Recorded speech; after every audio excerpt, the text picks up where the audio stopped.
Title: The Man Without a Sword. Setting: years after settling in Vinland, Thorfinn Karlsefni finds himself walking alone along the rugged coast.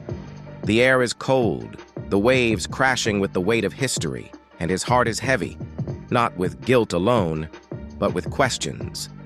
He has spent his life seeking peace, casting aside the sword and trying to build a world where no one would need to kill. But is it enough? Have the sins of his past been truly left behind? One night, unable to sleep, he wanders into the forest beyond the settlement, drawn by something he cannot name. There, by the glow of a strange, warm fire, sits a man clothed in simple robes, his face illuminated not by the flames, but by a light that seems to come from within. Thorfinn freezes. The man looks up. His eyes are deep, like the sea Thorfinn crossed to find peace.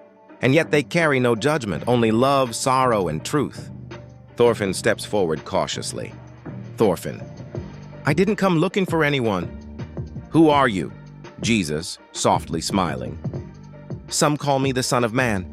Others, the Prince of Peace. But you may call me what your heart cries for. I am here for your questions. Thorfinn's throat tightens. Thorfinn: if you are truly who you say you are, then you know what I've done.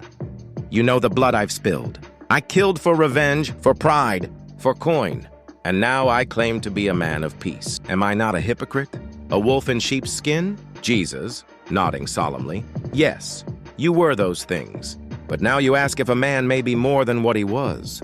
That question is why I came. Thorfinn sits, visibly trembling. Thorfinn: is peace even real? Can it be more than a dream?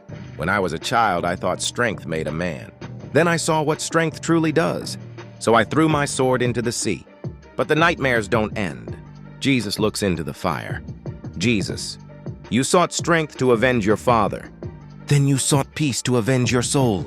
But you still see peace as something you must earn, as if forgiveness must be bought with suffering. Thorfinn: shouldn't it? I took so many lives. But that is not the way of my father. I did not come to collect debts, but to cancel them. You think peace is the absence of violence, but true peace is a person. I am that peace. Thorfinn's eyes begin to water, something he rarely allowed himself, even in solitude. Thorfinn: I don't understand. How can you forgive what I did? I can't even forgive myself. Jesus: you are trying to judge yourself with justice alone. But justice without love is like a blade with no handle, only pain. I carried your guilt on the cross long before you ever swung a sword. You don't need to earn forgiveness. You need only accept it. Thorfinn shakes his head. Thorfinn: what about those I killed? What about their families? What about the men who will never come home? Jesus, firmly: their pain is real. Their loss matters. And yet, mercy is stronger than death. I alone can make what was broken whole.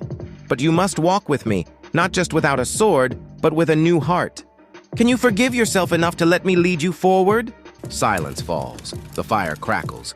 The waves echo faintly in the distance. Then Thorfinn, hands shaking, places a calloused palm to his chest. Thorfinn: then lead me, not as a warrior, not even as a king, just as a man who wants to plant seeds instead of bones. Jesus places a hand over Thorfinn's. Jesus: then go, son of Iceland. Be the peace you were once denied. And when the night grows dark again, remember, I do not leave those who walk with me. In aftermath, Thorfinn awoke by the fire he must have built himself, or so he thought. But beside him, embedded in the earth, was a small wooden cross carved from cedar. No one else claimed to have seen the man in robes. From that day, Thorfinn spoke often to his son not just of peace, but of grace. He still built, still dreamed of a land without war. But now he no longer dreamed alone. For the weight of his sins had not disappeared, but they no longer defined him. Closing lines. Thorfinn's journal years later. The sword taught me how to kill. The sea taught me how to survive.